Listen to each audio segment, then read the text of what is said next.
And I wanted to just do a little bit of, we're here to talk about the Cranston Street Armory, the warming center, and do a little bit of a history, I think that we all know, but just so we're starting on the same page, right?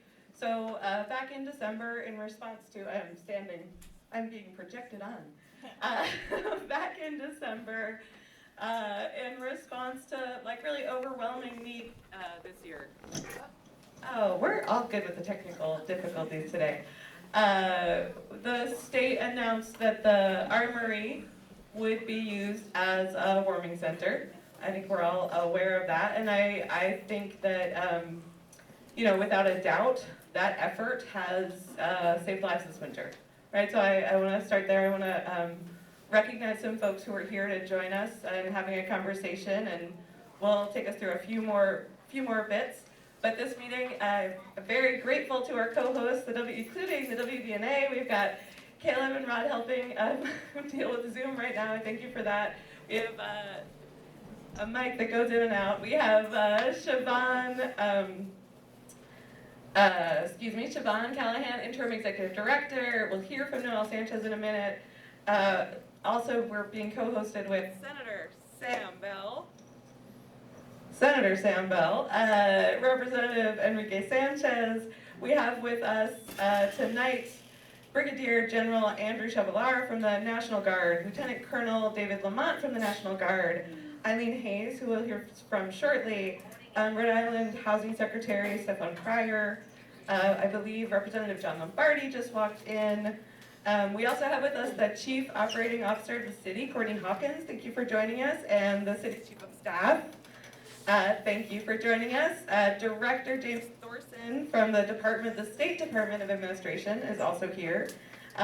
We have several other members from our city. I want to thank you all so much for joining us, as well as Lieutenant Forlini from the Providence Police, who's also our district lieutenant. So might be a familiar face, but it's also a place to ask questions tonight. We have Captain Fernandez here with us. We have Brian Burns, the Deputy Superintendent of Parks. So, and as well as all of you, both residents, long-term residents of the neighborhood, and guests of Armory. And so our goal tonight is to be able to have a conversation, have questions answered. So as I was saying, right, back in December. 1 minute and we're going on. No. 1 minute, we're getting a better mic. Test. We're good. Thank you. Beautiful. Man, thank you so much. All right. So, since then, we've heard from residents, we've heard some concerns. Myself, Senator Bell, Representative Sanchez have tried to respond. Oh, and we've got Pro Tem from the council, Juan Pichardo. Thank you for joining us. So, we've been trying to field concerns, but really what we wanted to do was to get here together in the room to have questions and answered with Secretary Pryor and other folks in the state who were making decisions about the Armory. So we had a meeting about, I think actually exactly 3 weeks ago, to plan tonight's meeting, and I just wanted to give folks a quick refresher on that, so we're all, again, starting from the same place. But really what we discussed in that meeting, I brought my crib sheet. So the first and foremost, we talked about really needing a point of contact, like a phone number to call when there are issues that arise. We talked about everyone together making best efforts to phase out the warming center in April of 2023. That is now coming very soon. We talked about this community meeting, so thank you all for coming. And then, we talked about the city's role in working with the state to continue to find places for people who are unhoused to be safe and warm and sheltered. And so that was the basis of the conversation. We're here tonight to have that conversation, and I do have a facilitator who will be joining us shortly, and I'm excited to introduce him. Before that, I want to turn it over to Noel Sanchez, who's the treasurer of the WBNA, who is over here. So we'll be here. We'll hear from a few people tonight. We'll open it up for Q&A, and we're in respect for everyone's time, going to try and close by 8:30. But first, I want to welcome Noel. Thank you. Thank you, Councilwoman. So my name is Noel Sanchez. I'm a neighbor, WBNA on the board for a while. And I just wanted to share or remind what WBNA has presented already regarding this issue. That we were supportive of the use of the Armory as a warming center. That we also have, we would like to see the transition of the warming center and the people who are living there, who are using it, to be done in a proper way where they're not just put out, but also help to find a place to go and the services that they need. And also, we also have been working a long time about the Armory, and we would like to see the government kind of move along on the plan for redeveloping the Armory. I've lived in the neighborhood since 1994. I think I moved in and a little bit after the guard moved out, and the building has been unoccupied since then. And there is some initiatives, and there was a plan that was approved for redevelopment. We would like to know what's going on with that. And that's essentially our what we've done about the Armory recently. And Siobhan is next? No, thank you. No? Okay, thank you. Unless Siobhan, would you like to say anything? All right, thank you, Siobhan. And yeah, thank you, Noel, so much for bringing that up. Are there members? So that's the other piece, right? Is that the community has been involved for several years now in looking at the long-term future of the Cranston Street Armory. And I see Kari is here. Are there other members of the steering committee who are present? You just raise your hand. I want to thank you all so much. I know that folks have questions about the long-term use. Back in December, we had a community meeting with Scout, who is in process and in conversation, and I know we'll get to talk a little bit more about that tonight too. So in order for me to be able to participate and hear really from community members who have joined us, I asked someone to help facilitate tonight. And so Mike Stevens, who is the Director of Community Engagement for the Providence Police and a powerhouse community leader in his own right, stepped up. I want to thank Mike so much for joining us, and I'm going to turn the mic over. We'll all get to hear the presentation, and we'll get to have a good conversation tonight. So thank you. Thank you, Councilwoman. Good evening, everybody. How you doing? My name is Michael Stevens. I'm the Community Engagement Director for the Providence Police Department. We have a couple of guests going to be speaking today, and I hope that what we can do is let them speak till the end, and then at the end, we will have questions and answers for each one of you. Hopefully that we can respect each other's time and respect each other here so we can get through this and honestly go and talk about our concerns that we have in our community. So I hope that would be helpful, that if everyone can just respect that. The first one I'd like to bring up, she is Eileen Hayes. She's Executive Director of the Amos House.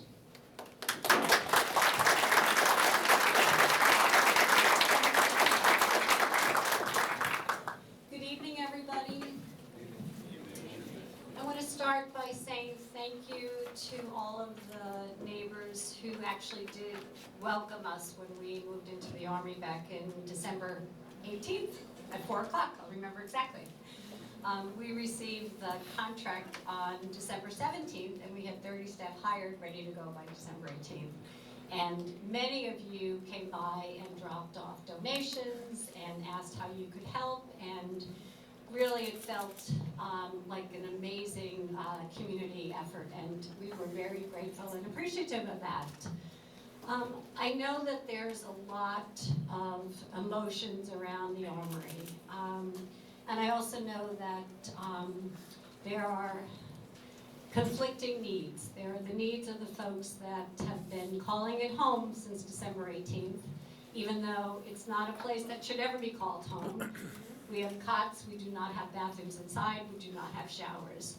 When we took on the contract, we were taking on a contract for 50 cots and possibly 16 overflow. We've had close to 200 people every night, which speaks to the incredible need of our own unhoused folks in the state and in the city, and many of these are actually city residents.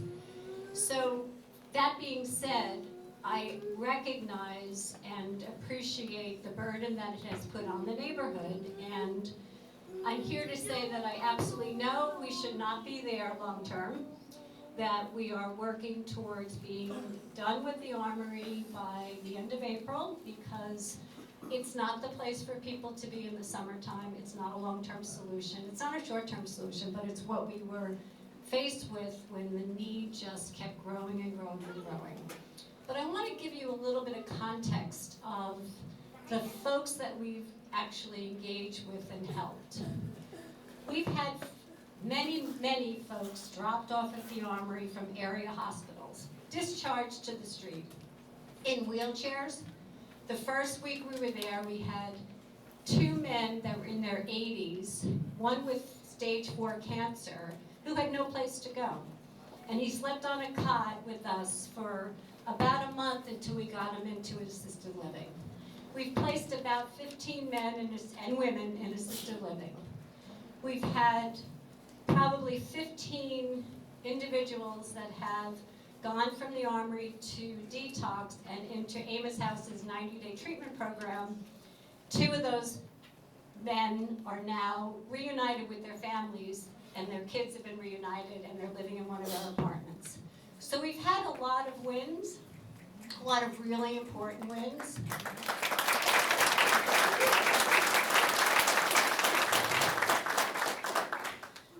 We have been there since December 18th, and not one person has died of an overdose. Yes. Not one person.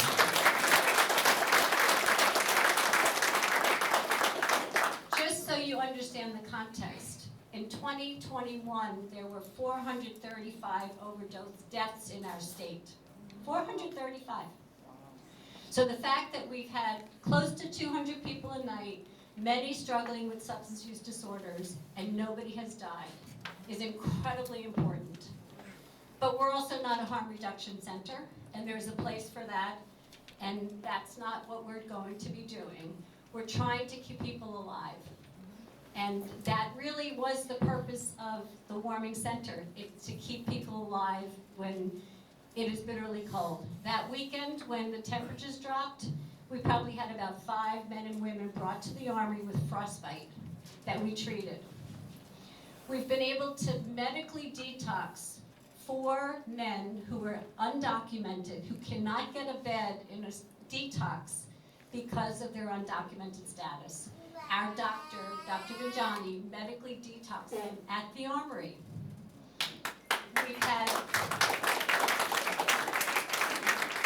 have a woman there who has a pervasive mental illness, and we have not been able to get her into treatment anywhere because she won't sign the forms, because she has pervasive mental illness. We have been treating her at the Armory. Our staff, Mo and Adrian, have gotten her, after weeks and weeks and weeks of getting her out from underneath a blanket, to agree to let us try to get her a bed in a group home. This is the humanity part of what we're doing at the Armory. And I really want you to recognize that this is really the thing that the Armory has done, and we have folks here from other agencies who have done this work for a long time. House of Hope has done incredible street outreach work. It has brought to one place the ways that our systems have failed many of the folks who don't have a voice. Many of the men and women who have been unhoused for a long period of time. We do not have shelter beds for everybody at the Armory. If we could put everybody at the Armory in a bed right now, we would. But we don't have enough small shelters where people who have substance use disorders and behavioral health disorders, where they can feel safe. Many of the folks who have come to Armory have been sleeping outside for a long period of time because they did not feel safe in places like bigger shelters. So they chose to sleep outside. We're now working on trying to get them someplace. But I would be lying to you if I said that we're going to have a bed for every person that's been there by April 30th. It's not going to happen. I know that Secretary Pryor will give you an overview of things that are in the works, but in fairness to him and Hannah, they just started. January 6th. Or February 6th? February 6th. We were on the phone January 6th. We were meeting January 6th, but they hadn't started yet. The other thing I will say is that we'd never have been able to do this without the Armory. David has been a partner in this every step of the way. I believe we've taught them a lot about how to work with people in a loving, caring way. We even have an ongoing joke that we're teaching the guards how to hug. Yeah. LT just walked in the door. He's the LT has been there day and night with us. So we have learned from each other. They have helped us set up structures so that we can keep people safe inside the Armory. I know people have complained about the porta-johns. Believe me, if we didn't have to use porta-johns, we would not be using porta-johns. We have company cleaning the porta-johns twice a day. We have 5 cleaners from Amos House's staff that we've hired to clean the grounds. We have a contract for the park. Our staff Hand Up program has been cleaning up around. It's probably not enough. I'm sure you're probably still having folks come by your doorstep and do things that you don't want them to do, and I apologize for that. All I'm asking as the director of Amos House is to let us work to get folks to the best place they can be as quickly as we can. That doesn't mean I'm asking for us to stay through the summer. I don't think that would be a good idea. And I've said that to the state, I said that to the Guard, but we might need a little bit more time. I know our contract was supposed to be up April 15th. We may be there through the end of April. Hopefully that's it. But I invite you to come in as much as you want.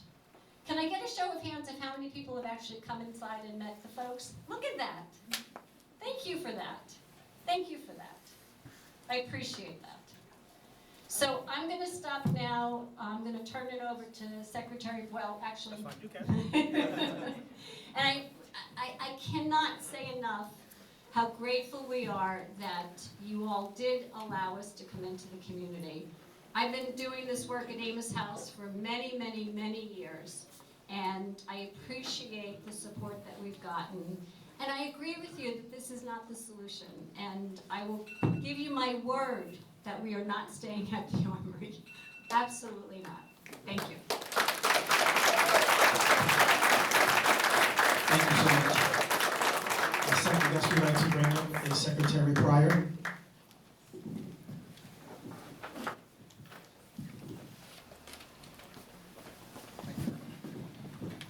It's very good to be with you this evening. Thank you so much.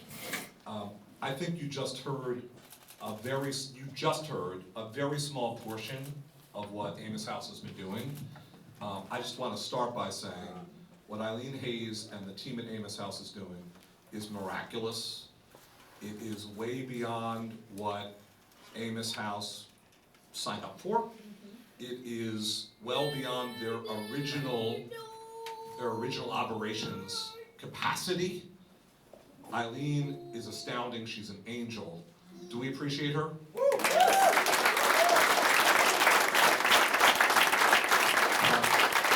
And I want to say with equal heartfelt enthusiasm, thank you to this community. The West End has opened its arms under very difficult circumstances to folks who have no place else to go. You did so in a way that was, I think, exemplary, and you have, in some cases, had to withstand some challenges that have arisen. Thank you. It really has been beautiful to see. It has not been easy. It continues to be challenging. It is the spirit of Ebenezer Dexter. Those who walk through the park, many in this room walk the park a lot, you see on the statue to Mr. Dexter the statement that the park was donated both for the purpose of the people in the community and for the homeless. On the inscription of the pedestal of that statue. That's the continuing spirit of this community. It is breathtaking, it is beautiful. Thank you. Thank you, thank you, thank you, thank you. Yes, please give yourselves a round of applause. We are so grateful to you, and we do not take it for granted. Armory is a state asset. It's state property. It serves the entire state. Every piece of state property exists in a place. This is a special place, and we really do appreciate it.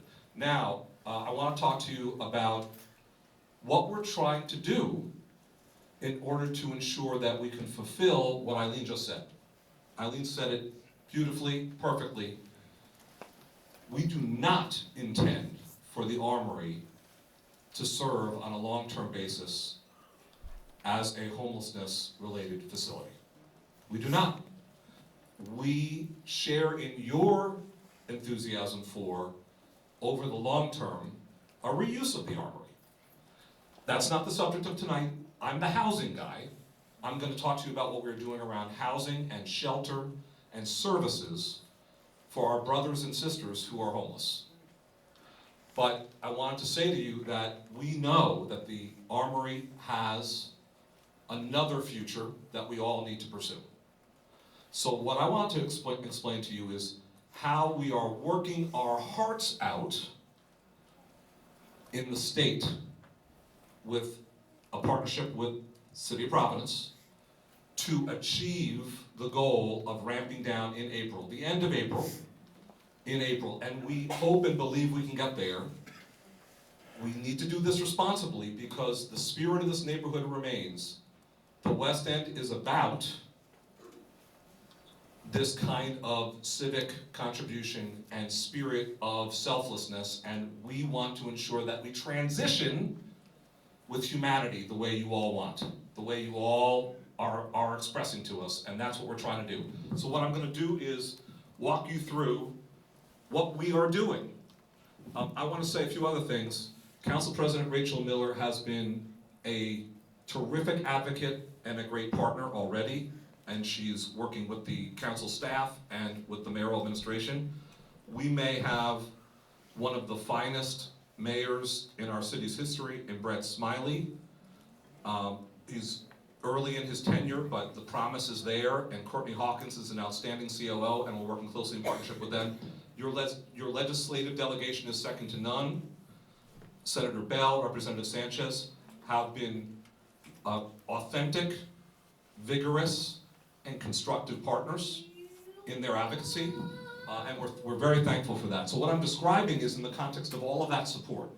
We in the housing department, this very small emerging department, we're not doing this alone. So what have we started to do already? That's what this page is. I know not everyone can see it, so I'm going to say it out loud. Again, the purpose of this is to tell you, here's what we're doing to ramp down, to turn the Armory back to you, back to Director Jim Thorson and the Department of Administration, so that we can pursue, over the long term, a reuse. We've already funded new warming centers in other parts of the state, recognizing that although there is a high concentration of homelessness in Providence, the other parts of the state that also are host to individuals experiencing homelessness have a responsibility too. So we've worked with Pawtucket to open a new warming center in my month or so tenure with Hannah Moore and our whole team. We've opened a warming center in Pawtucket, the city taking the lead. In Newport, the city and a key agency taking the lead. We've identified dozens of possible locations for possible shelters, as well as centers that are air-conditioned into the warmer months, in various forms, where beds can be placed, or where beds already exist, and we're screening those. As recently as today, we've taken some actions. Today, we've been branching out and talking to these dozens of different locations, property owners, built structures, vacant land. By the way, Senator Bell and Representative Sanchez have even suggested locations. Council President Miller and her key staff have suggested ideas. We're all working together. We put out a request for letters of intent. What does that mean? We put out a call for places that we've been talking to and places that we haven't to submit their properties so that we can evaluate them and we can see whether we can open up other locations so we can responsibly enable individuals who are experiencing homelessness and are currently housed at the Armory to choose other locations. We also put out something called a request for expressions of interest too, for those who are following our process. That's through Rhode Island Housing's Continuum of Care. 2 different calls for these purposes. Today, we have additional beds that are already scheduled to come online beyond Pawtucket and Newport and other locations that are already open, in addition to our ordinary set for folks who are homeless. We have new beds that are slated to open. An example is right here in Providence at Emmanuel House. There's a new level where new beds will be opening right here in Providence.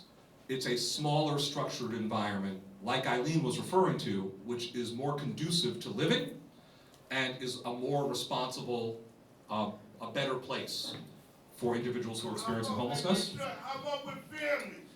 Where do families live at? We just opened up a new facility. I'm glad you mentioned that, sir. Yeah, no, thank you for raising that. On Hartford Avenue here in Providence, right at the start of my tenure, we opened a new facility for families who are experiencing homelessness. And we're working on new locations, couples who are experiencing homelessness, couples. There's with thanks to our colleagues from the Department of Administration and the Housing Department, we are next week, I'm just sharing with you what's actually happening. Is this really happening? Are we really exiting the Armory? Yes. We're asking what's called the State Properties Commission, which is necessary to authorize new facilities to get this stuff done. We're getting a pre-authorization on Monday for the work that I'm describing to you. So we're being proactive to over this next month or so, month and a half, get the job done. And we're talking with vendors like Amos House, not at all exclusively Amos House, bless them. We're talking with vendors about various ways of remedying the problem of partnering to serve folks who are experiencing homelessness, including temporary structures. We've heard from some of the representatives in this room, state delegation, city representatives, that we like the idea in Providence of trying temporary structures that may be more accessible to folks who are currently homelessness and might have a door with a lock and not be congregate, not be the big open spaces that we have, for example, at the Armory. We are really deep in the process of looking at different products and possibilities that are temporary structures like pallet housing, tiny homes, and other very temporary structures that would be air-conditioned in the warmer months, and if necessary, moving into the colder months. So there's a lot of work going on. This is only a piece of it. I know it's a geeky version. It's a lot of detail. What we wanted to share with you, because you've earned it as a community through your hospitality, is that we mean it when we say we are working our hearts out to be complete with our mission at the Armory by the end of April. We hope and we believe we can get there. We aim to do this responsibly. So those are our best efforts to get there. Next. So the big message here is that we are fanning out across the state. We are contacting everyone we know, landlord, owner, service provider. We are getting the job done, but we do need help. So quite frankly, I know for some in the room, this isn't as easy. If you know of a property, you're thinking, well, what about XYZ property? Please reach out to us. One of the requests, by the way, was for some phone numbers. There are now 2 publicly available phone numbers that the council president's office possesses and is welcome to put out. I'm not sure if it's out already, but there's a phone number that Eileen, to her credit, wants to be the main number if you have questions about the current residents, the individual clients, the individuals who are experiencing homelessness, or about the operations. Amos House has a phone number for you, and there's also a housing department phone number. If you have ideas, have you thought about this facility? What about this solution? We're looking for that. Now, we are far along, but we're looking for that. I also want to let you know that Director James Thorson, my great colleague and friend Jim at the Department of Administration is also working intensively hard on all of this, as well as on the future reuse of the Armory. He's here. Those efforts really are underway. That's for real as well. So that's what we wanted to share with you today. I want to end where I began. Thank you. We know it hasn't been easy, but you have perpetuated the spirit of Mr. Dexter, and you have shown hospitality that honestly not every community would. We appreciate it. Please continue to partner with us through the end of April and help us do this job responsibly for our most vulnerable Rhode Islanders on their behalf. Thank you very much. Thank you. Just real quick, we have 2 more guest speakers, but I really want us to hold our comments or our questions to the end. That'd be greatly appreciated. Thank you. I'd like to bring up Senator Sam Bell.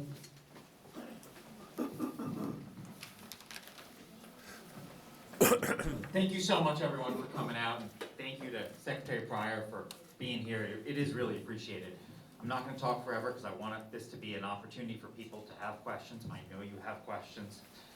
For me, a couple of things are really important. Number one, we need to get to work yesterday on a plan to house as many people as humanely as possible, and a transition plan that works, that is clearly penciled out. It's not an easy thing to do. We're running out of time, and we have to get to work to meet these deadlines. If we just wait and say we send a bunch of members of law enforcement and kick people out onto the street, that's not the humane approach. We have to get to work as soon as possible. It's not easy work. That has to begin as soon as we can. Second thing is, I think we also have to remember the importance of getting the Scout project funded to begin the funding in this budget year. We can make it happen. Because this is an important vision. We fought so hard for so many years, so many people in this room have fought so hard to see that vision move forward, and we don't want to see it derailed. So again, thank you all, and I'm really looking forward to hearing your questions, and I think we'll have a great discussion. Thank you. Thank you. I'd like to bring up Representative Sanchez.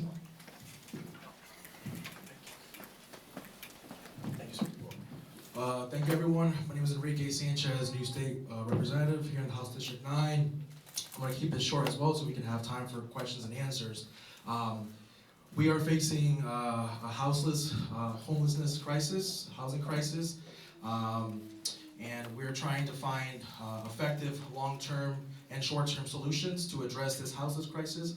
And while we were supporting the efforts being made at the temporary shelter at the Cranston Armory, we do understand the concerns and the concerns, the problems, the issues that have risen up in the community, and that's what we're here to address and to develop a plan of action for. But there are also hundreds of people living in the streets all across the city and other parts of Providence, and I also understand that we have to address those homelessness situations, concerns in other parts that have been devastating the South Side, other parts of Silver Lake, Hartford, the North End, and those folks, their voices also have to be taken into consideration. But we're here to build a plan that is going to be a consensus building one and affecting in a positive way all our communities across the city. Thank you. Thank you. So this next part will be dealing with the answers, question and answers. Yes. There's this perception out there that somehow this is a... Hold on one sec. It's going to be over here. So let me explain real quick. So we got 40 minutes. We have 40 minutes. So let's make sure that we give everybody a chance to be able to talk and be able to get their questions out. We greatly appreciate it. I don't want this to be a debate. It's just a question. We want to ask some questions. There can't be. We don't want to be debating. We understand how serious this is, and we understand how the residents are concerned. But I want to make sure that we get as many questions as we can in this next 40 minutes. Okay? So we're going to stop. We will have the question. You can walk over there and ask your questions. and then we can start from there. So he has his first question. If I could That's fine, go ahead. say it out loud. Two quick questions. Number one, we're going to be replacing warming centers in just a short 2 months or so with cooling centers. And I was wondering if that's been taken into consideration, given the type of summer that we might have here in Providence during global warming.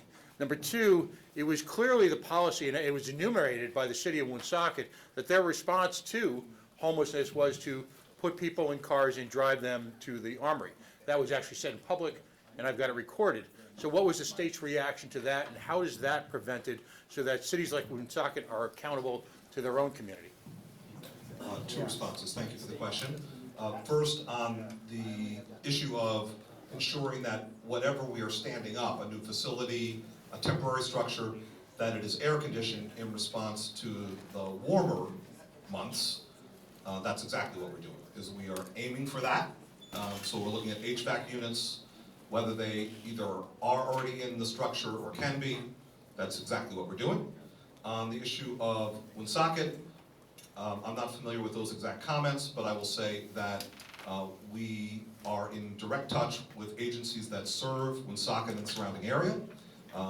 We on the Housing Department in my tenure have visited Woonsocket repeatedly and have a dialogue going actively around serving individuals who are experiencing homelessness in Woonsocket. Thank you. Next question.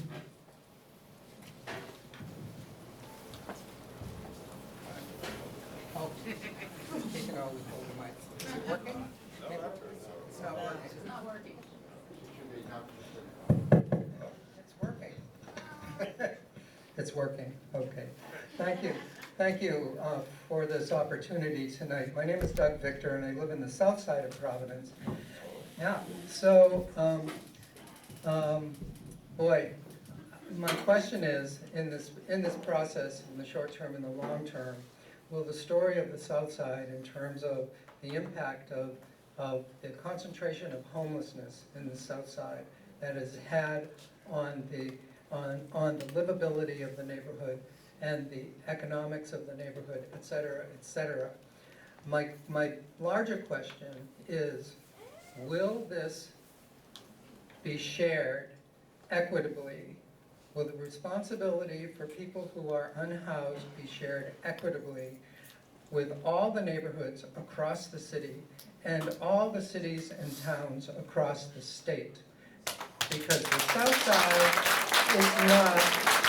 is concentrating folks in the South Side and continuing to concentrate folks in the South Side who are unhoused is not the solution. It's not the solution for those folks, and it's not the solution for the south side of Providence. And thank you very much. I'd be interested in your Thank you for that question.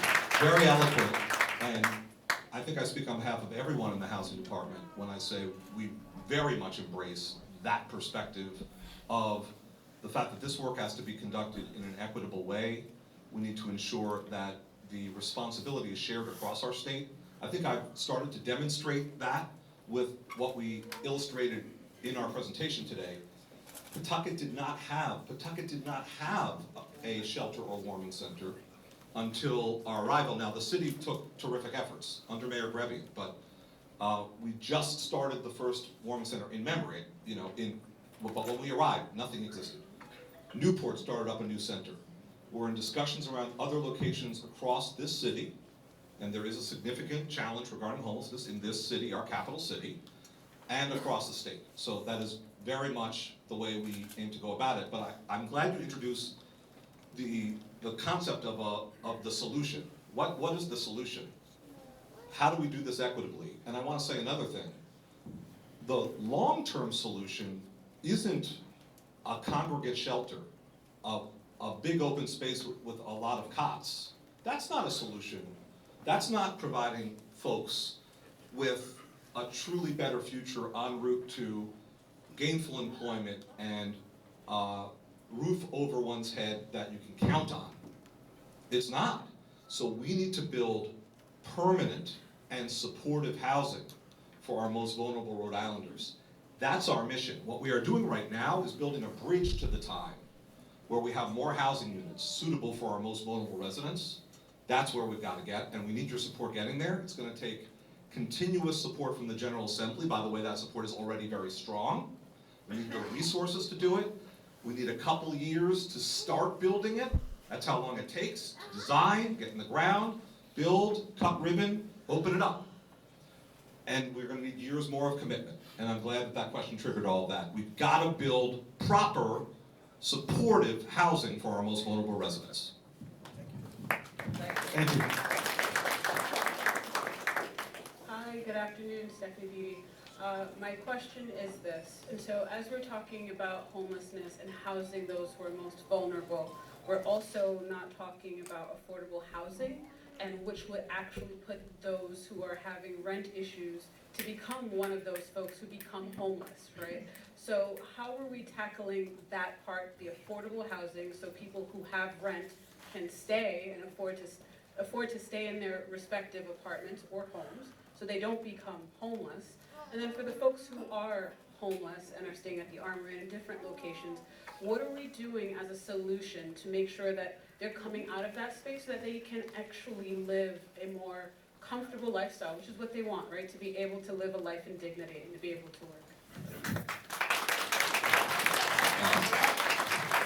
First of all, thank you for your comments, Stephanie, and it's good to see you, and thank you for your continued advocacy across our state. So, first of all, we are reinforcing each other, and I'm glad for this, because when I speak of permanent housing for individuals who are currently experiencing homelessness, that's affordable housing.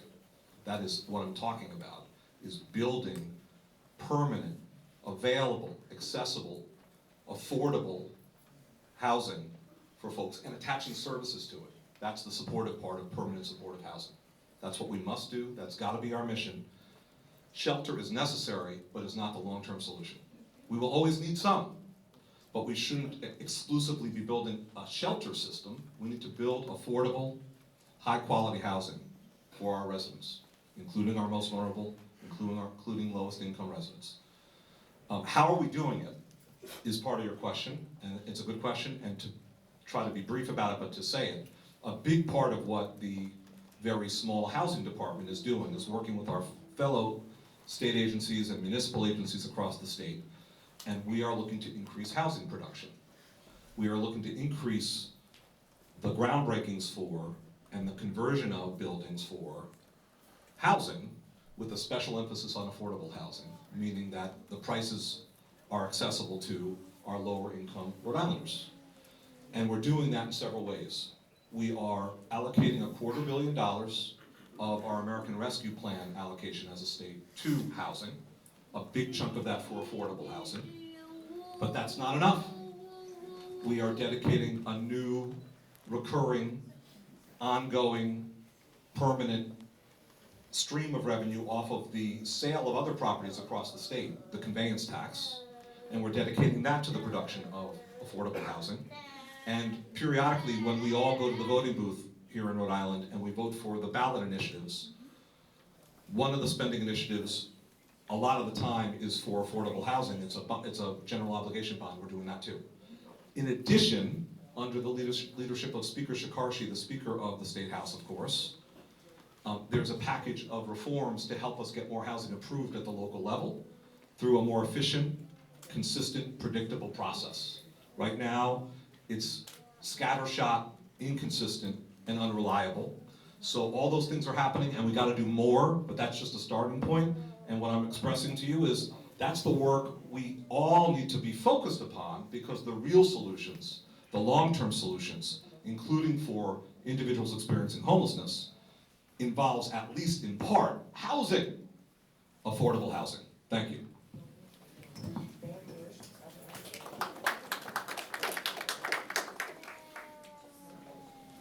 My turn? Oh, it's me, sorry. Hi, my name is Keisha Dickey and Roman Dickey, and I work with lovely ladies in the back at Sincere Multi-Service and Sincere Consulting Service. And my question is, did you ever think about using financial literacy programs, such as one that we run, to help the homeless secure that financial security, stability, generational wealth? Because if they're secure, once they have a safe place and a home and everything that they need, that financial literacy is very important for economic development, to make sure that they're secure and pass the information along to their children. So would you ever use a program like that, or what are your plans? Yeah, very much. It's actually, thank you for that question. The question for, I think everyone could hear it, it was about financial literacy and whether that's part of the solution. It can be part of what we do, very, very much so. And just in terms of my personal background, a big chunk of my career was also in public education. And I had, in my previous life, worked on helping financial literacy programs, among many things. But I was able to help some financial literacy programs get started. I very much believe in that, because if you don't have fluency in finance, it's very hard to create the assets in your life and to build a better future. So I'd love to talk with you on the side after we're done, and I absolutely think that housing is a necessary but not sufficient condition for the success of Rhode Islanders. We need housing, but especially for vulnerable Rhode Islanders coming from behind economically, you need financial literacy, you need access to high quality jobs, you need training, you need a high quality educational system, you need services. So we need to work, and one of the things I wanted to say, it wasn't in the slide presentation per se, but under Governor McKee, we recently started an all of government response for housing and homelessness, meaning that our tiny housing department is happy to help coordinate. We're proud to spearhead some of these efforts. But we know that we need the Executive Office of Health and Human Services. We know we need our colleagues in Commerce who are focused on finance. We know we need the Department of Administration, the National Guard. You get the idea. So we now have a structure and we have a way to respond, and we're working on, for example, homelessness together. So thank you for the question. I'd love to do a sidebar with you. Good evening. My name is Bobby Oliveira. Please allow me to quickly preface the foundation of what I'm about to ask. You might remember that when the homeless were at the State House and they've been asked to leave, a lawyer magically showed up and they get to spend a couple extra weeks. I was the guy who recruited the lawyer. When the people, thank you. When the folks left the State House to go to the warming center, a number of them switched drug dealers. And there were a number of overdoses in the first couple of weeks. And while there were no deaths at the Cranston Street Armory, there are some folks who didn't make it through January. Tonight, I've heard a lot about buildings. I've heard a lot about programs. And I can't tell you how weird it is to walk into the Cranston Street Armory to 12-step someone, having known that 30 years ago I served there as a legal specialist for the 1st to 103rd. But tonight I have not heard a lot about addiction. I have not heard a lot about mental illness. And we know coming in that 65% of homeless folks are just like me. They've got a mental illness and addiction. I have 20 years now, so clean and sober. Thank you. But for a lot of them, it's a lot of relapses and a lot of start-overs and a lot of beginnings again. So I'm hoping to hear that tonight you'll commit to putting a focus, knowing that you can build 8 armories. If we don't work on the addiction problem in this state, especially with Trank on the horizon, we're never going to catch up. So I'm hoping we can hear from you tonight a commitment to work on the addiction and mental illness issues using that comprehensive enforcement thing you just talked about. Thank you. Very much so. By the way, I'm taking these questions. I want to acknowledge, Eileen, if you want to address the issue of substance use and abuse, you're welcome up here, and whatever other colleagues, the same. But I'm happy to answer that question. First of all, yeah, you've heard, even before I'm answering the question, you've heard of our embrace of the issue of going beyond housing to serve our most vulnerable residents, to serve folks who have such needs. So this government-wide approach under Governor McKee involves the Executive Office of Health and Human Services and our colleagues who work on behavioral health and substance abuse and work on the solutions for these problems. because we know we can't do it alone here in housing. And another piece of what you're hearing from me, whenever I describe housing, serving individuals experiencing homelessness, I'm speaking of permanent supportive housing. The supportive part of that is services, inclusive of the treatment for addiction that's essential for success in the services domain. And when you hear me speak of our process, where we're seeking sites, physical spaces, I'm talking about the fact that we also need more Amos houses.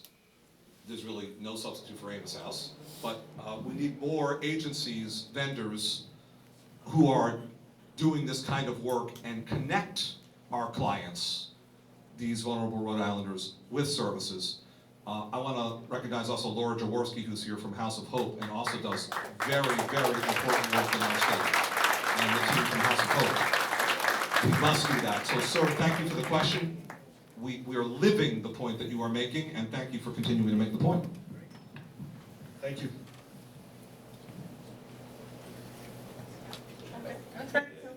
That's my job on the line, baby girl. I got you. I don't want to get you in trouble. So my name is Gemini Rivera. I'm a South Providence resident, and I want to thank you and everyone here who helped organize this meeting to make sure that they hear what the residents of the West End really are interested in.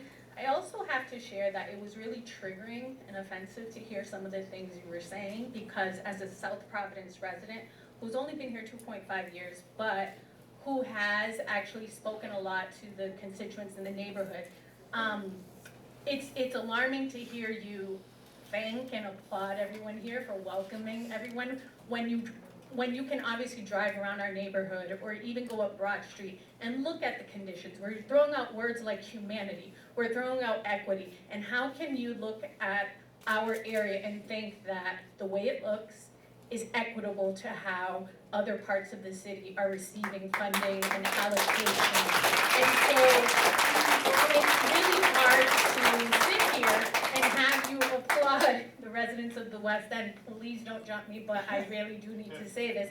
And not consider South Providence and what we endure, not just for 2 months, all year long. And to actually talk about Dexter Park and how they're honoring someone, we don't even have a park the size of that magnitude there. And so I really want you to consider the language you use, consider the constituents here, because there's an obvious divide, and you use the words of detail and honoring. I look forward, and I'm sure I won't be the only one, to seeing a similar PowerPoint of the details and the direction you're taking to clean up the neighborhood, because while we're talking about housing homeless, we have to consider the area that they're in, and Broad Street, no excuse. Absolutely not. We need to do better. The city needs to do better. The state needs to do better. You said Mayor Smiley's wonderful. The jury's still out on that. We look forward to seeing what may come.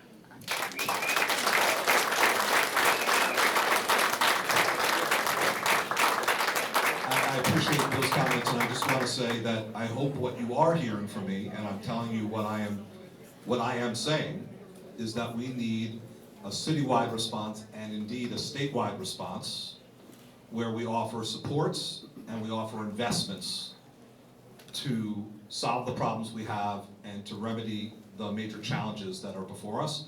And it's not just in any one place. So thank you for that comment, and looking forward to the next question.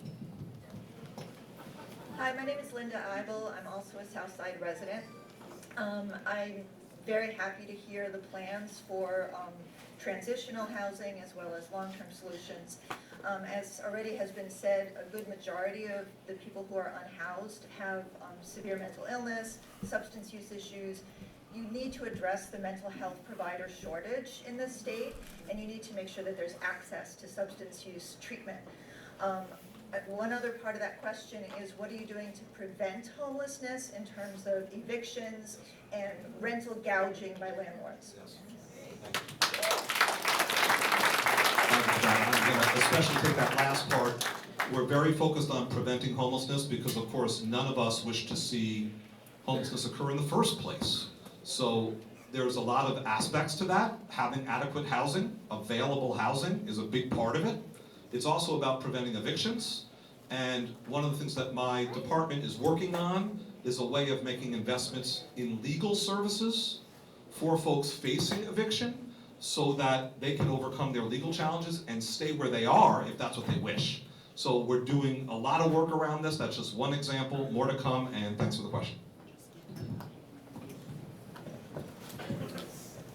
Hello, my name is Julio Berroa. I live literally right in front of the Armory on the corner of Cranston Street and Dexter Street, so I've seen everything.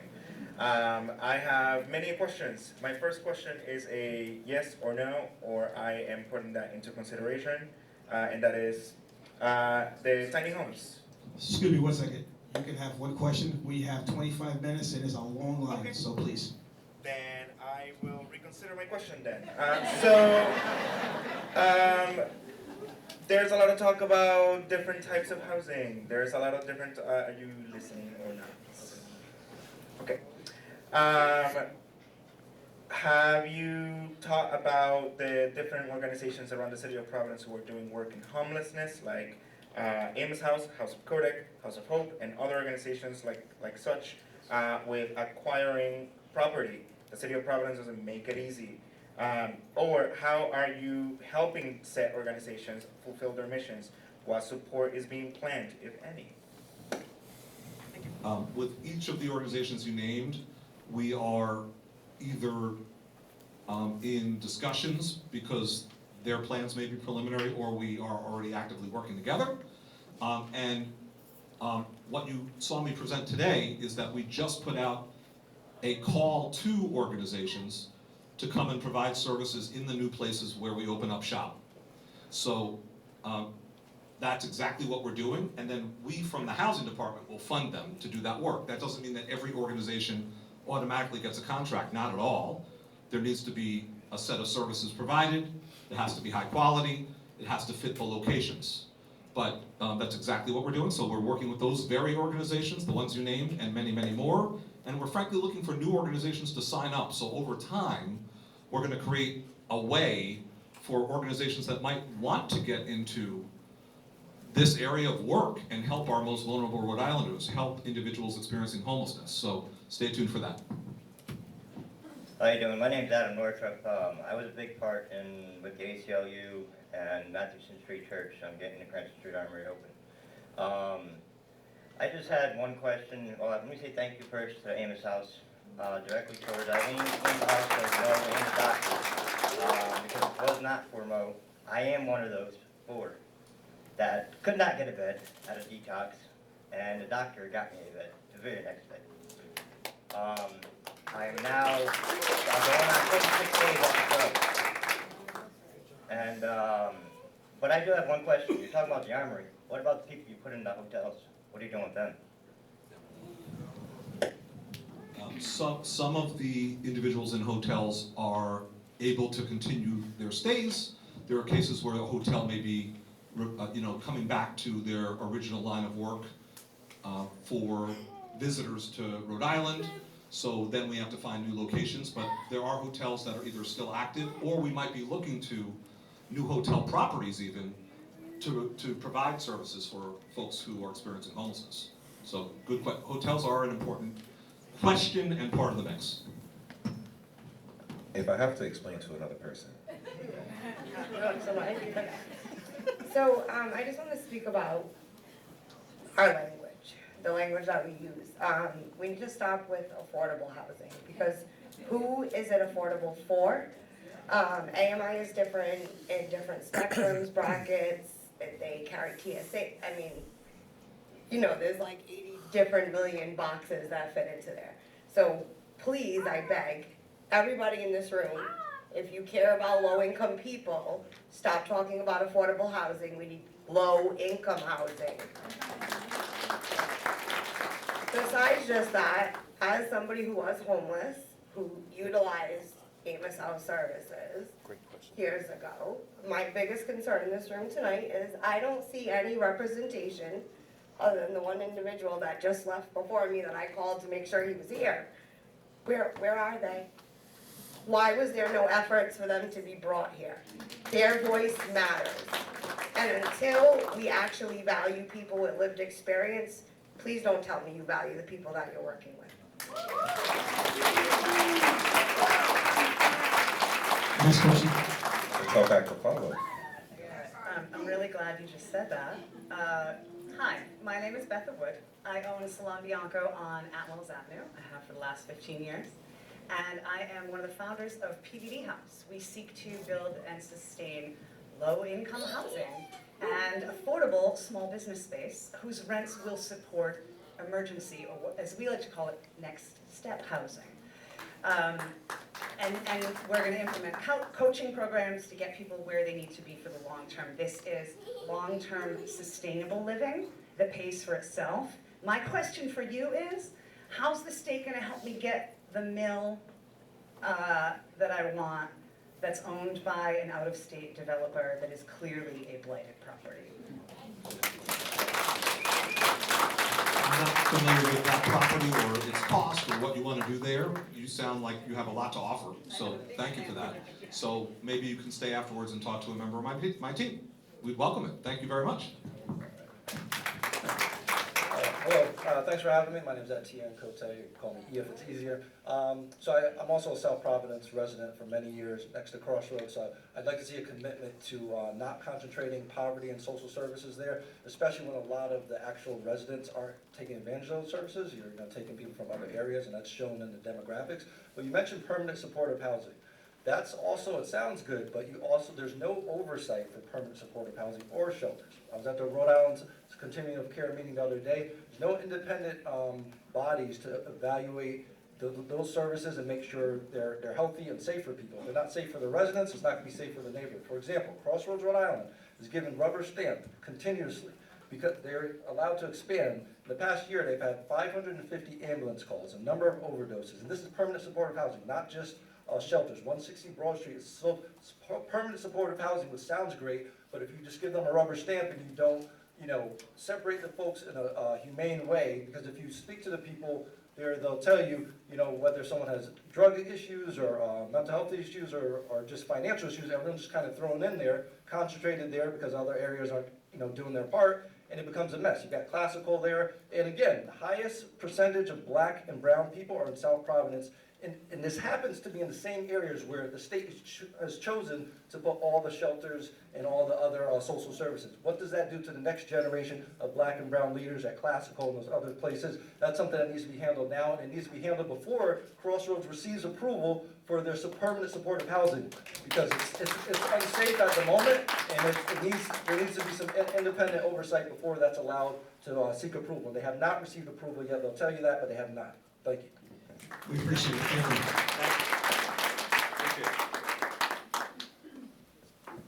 Good evening.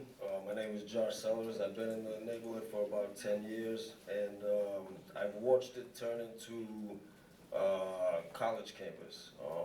It's a lot of college students just kind of rotating out, a lot of families getting pushed out. We offer tax breaks to the colleges, and they're building dorms for kids. I see a lot of micro lofts going up, $2,500 a month for micro lofts. Shouldn't those tax breaks come with support to the communities and specifically public schools? We got kids we gotta look out for.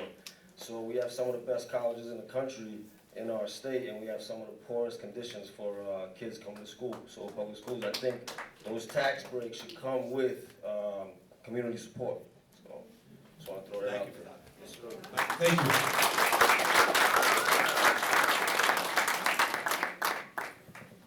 Hello, my name is Rose. I spent a few years in my mid-40s couch surfing, so I guess I didn't really technically count as homeless because I did have a roof, but it was changing frequently. And I find myself in a different position. I was able to make some money and buy a house and provide stability for myself. There are two things I want to say. One, I've spoken with my Senator, Sam Bell, at length, and he has made it very clear that there are federal monies to the tune of $174 million a year available to this state to build low-income housing. And Massachusetts and Connecticut use every penny of their $174 million every year, and Rhode Island does not. So that is a significant problem. The second thing I would like to say is that as someone who has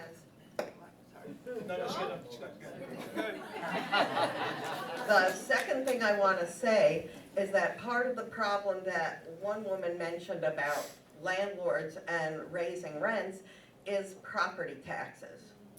I have 2 houses on one lot. It qualifies as a 6-family. It gets taxed as a commercial property. These are small units, a 4-room, 2-bedroom apartment in each of those units. The taxes in 2019 were $9,000 a year. 3 years later, in 2022, the taxes are over $28,000 a year. Every single one of the tenants pays $400 a month towards property taxes alone, not counting mortgages, not counting insurance or water and sewer bills. So the reason that half of the places in Providence have gone up astronomically is because property taxes have gone up astronomically. And from what I'm aware, at the state level, there is new legislation pending for nonprofits to have the right of first refusal to buy any 6-family or greater residential housing that goes on the market and take even more properties off the tax rolls, so that then the few little mom and pop landlords left standing are literally taxed into bankruptcy. What are you doing about that? 2 points on the question of the legislation. I'm not familiar with it, so we will take a look at it. I'm on the job a little over a month. I haven't seen that legislation. If there's a City of Providence official who wants to speak to property taxes and the specific questions involved, feel free. Not requiring you to, but if you wish to, please let me know. On the issue of Senator Bell's contribution, and it's a good bit of work that the senator's done on, I believe what you're referring to is the work he's done on the low-income housing tax credits, namely the 4% bucket. And Senator Bell has brought some scholarly analysis to that, and he's right that we are not fully tapping that program. Now, we're not the only state in that category, but we should be one of the states that leads the way out of that category. And one of the key things that my team and I have started to examine is whether we can create a new tool that would help us leverage these 4% low-income housing tax credits. You don't have to understand that tax credit program to know it's one of the workhorses that across the country does help to drive the development of affordable housing, truly affordable for low-income individuals housing. So what I'd like to see us consider is how other states have built tools that are companions for the 4% tax credit and enable us to fill out the budget for a development, draw upon the 4% tax credit, add a dose of state resources, and get a project done. So my team is working very hard at examining different alternatives related to that, and I'm glad that you raised that question, and I'm grateful for the work of Senator Bell. I was holding out for that applause. I have a question that piggybacks on that and also talks about landlords.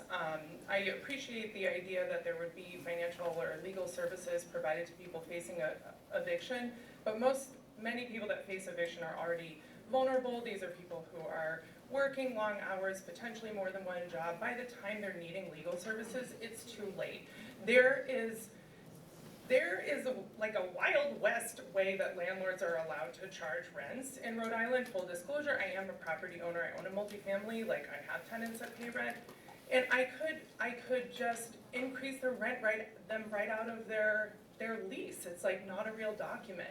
It's unconscionable. And is there any efforts along with this? Because of course, like, these are the efforts that result in having to deal with transitional housing and all of this. So I know that I heard that there was talk about this. Is there a way to rein this in, to put a cap on how much rent can be increased annually?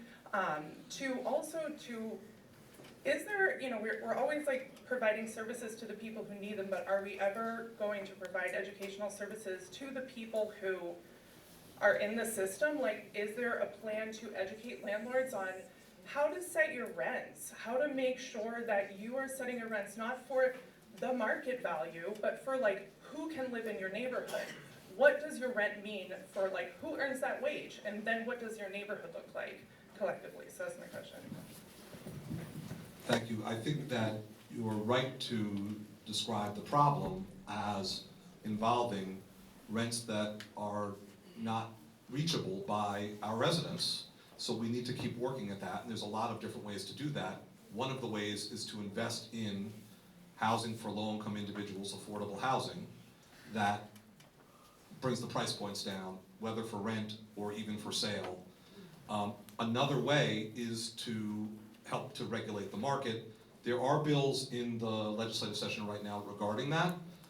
Now, one of them, this is a small piece but a very important piece, has been endorsed by Speaker Shekarshi, which gives it an even greater chance of success in the General Assembly, and that involves the fact that you have these filing fees or application fees that are that keep increasing, and for individuals experiencing homelessness, where you may not have a spare dollar, an application fee means you can't even get in the door, you can't even start the process, even if you might have access to a voucher or access to a subsidy. It's incredibly limiting, so abolishing that is the proposal. That's one. And there are other proposals around notice for rent increases. So at least you can find a new place and you're not going off a cliff. So there's a variety of proposals out there. It does start with building more affordable housing. I have to keep emphasizing that. We must, in this state, commit ourselves to building more affordable housing. Thank you. Can I? Hold on. Wait a minute. I got you. Eileen has earned the right. The Homes RI is an advocacy group that does tremendous amount of work on all of these bills and advocating for rent control and the application fees and all those things. So if you're interested in getting more involved, Homes RI would be the way to go. Thank you. She's the only person, I guess, to do that. That's a good segue. So, there's been a lot of topics covered tonight, and we've heard a lot of response from Secretary Pryor, but I'm just hoping that before the end of the night, as someone who is representing a lot of the population that's talked about not being a part of this conversation, that either you or I know there are some other people in the room who represent these populations would just have an opportunity to kind of reflect on some of the things that were heard tonight and, just give your debrief on what you've heard and what you think and your responses to some of this. Thank you. Hi, my name is Elizabeth. Oh, all the way back. I don't want to My name is Elizabeth. I am a realtor and I am also a single parent. I live in Olneyville. I'm here because I hear you speaking of the low income and building affordable housing.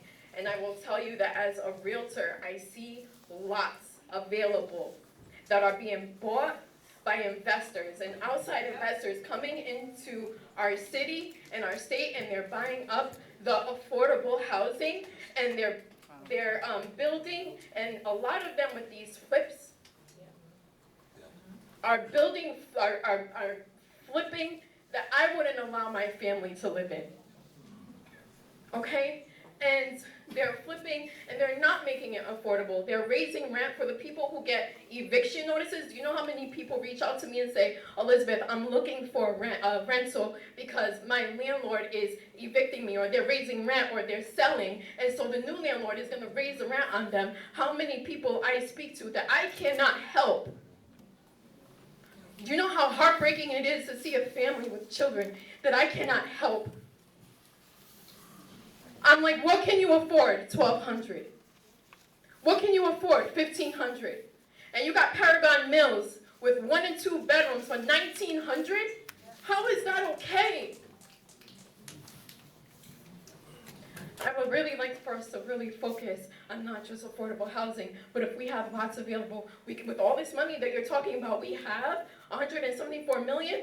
Why can't we buy up those lots and build for these families if we really care, if we're really about humanity? We appreciate it. Thank you so much. Thank you. This is, just so you know, we're gonna end the question and answers. I'm gonna bring up.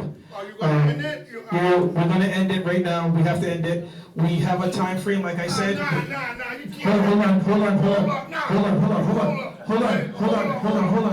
I hear you. But you gotta relax though. I hear you, but you gotta relax. Okay? Now I'm gonna hear what you gotta say, but you have to relax. Okay, go ahead, we're gonna hear what you have to say. All right, thank you. My name is John Prince. A lot of you already know me. Community activist in Providence. And all this talk I haven't heard anything about the criminal justice system, that these men and women come out of prison. Where they going to live? Where are they going to live? And my thing is, it's like, I remember when I was homeless, when I got out of Max, living at Traveler's Aid. I don't know if y'all remember that. Eating stale donuts.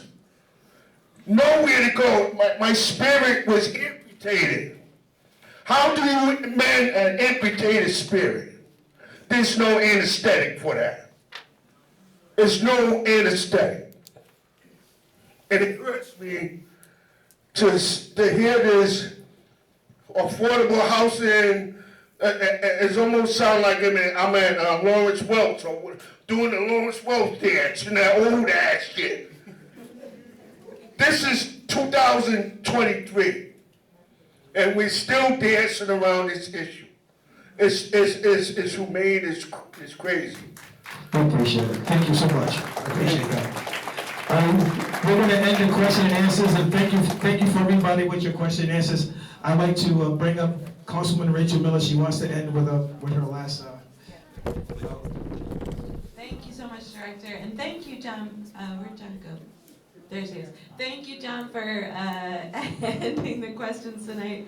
I want to take a moment to thank Secretary Pryor so much for joining us tonight, and really thank all of you for being here and being part of this question and answer. Before we close completely, I have a couple things I want to say. Before I do that, I would like to invite Director Thornton to join us just for a quick minute. Introduce yourself. I want to thank you so much for coming.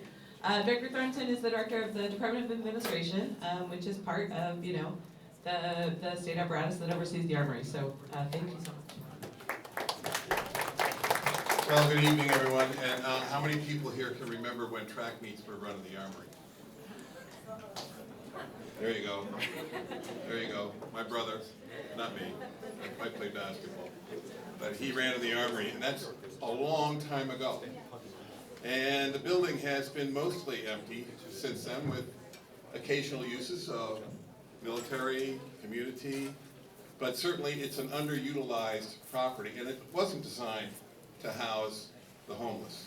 So looking to the future, when I first started in DOA, Carol Cornelissen, who was at the time the head of the Division of Capital Asset Management and Maintenance, that's the property manager of the state.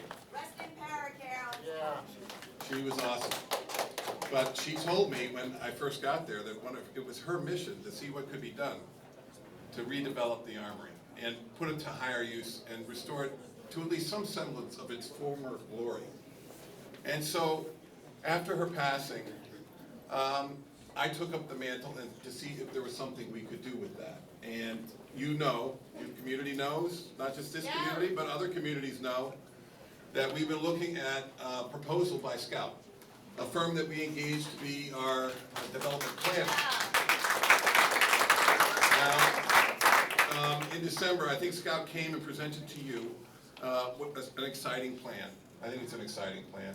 So far, we just saw that at the end of the year, which was late to get it into our budget process. So what we've been doing is that we've been working with Scout and talking to them about what this deal looks like.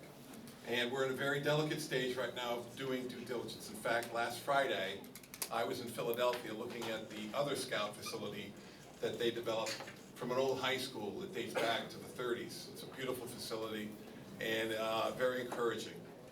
Just today, we engaged a financial advisor to help us parse through the capital stack and see if we can make this deal work.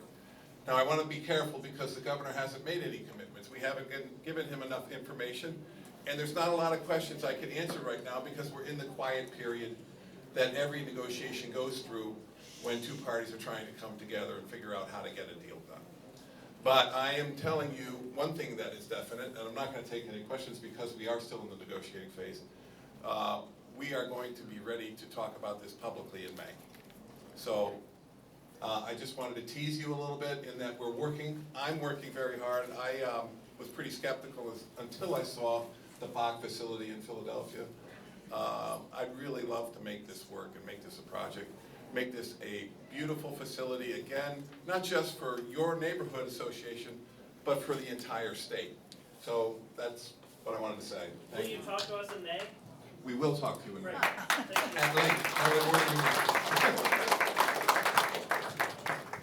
And So again, I want to take a moment to thank Secretary Pryor and his staff for joining us tonight. Thank you so much, Director Stevens, for helping us have a positive conversation. Thank you, Eileen, for taking time out of the incredible work you do to spend with us and have a conversation.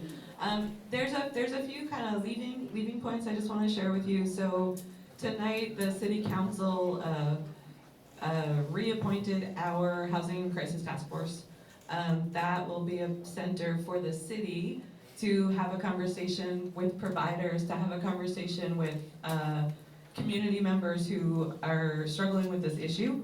That'll be ongoing. And I'd like to also use that as an opportunity to give a shout. So the best way to reach me is at the council office at 521-7477. If you call during the day, it will be answered by one of the incredible council staff who helped make tonight possible. I just want to give them a shout. Thank you so much for spending your night in our neighborhood. But questions that you have relative to the conversation tonight, Secretary Pryor's office did share with me today a phone number for those two pieces, right? The kind of emergency what do I do phone number, and also a number about ongoing conversations about housing. So anyone who signed in today will get that information as soon as we get it into a place where we can send it to you. Obviously, this is an ongoing crisis, an ongoing conversation that we're all very much lucky to have, all of us committed to it on the legislative side and also together with the WBNA. So I just want to thank everyone so much for being part of tonight. We've got a lot of work to do together, but thank you all.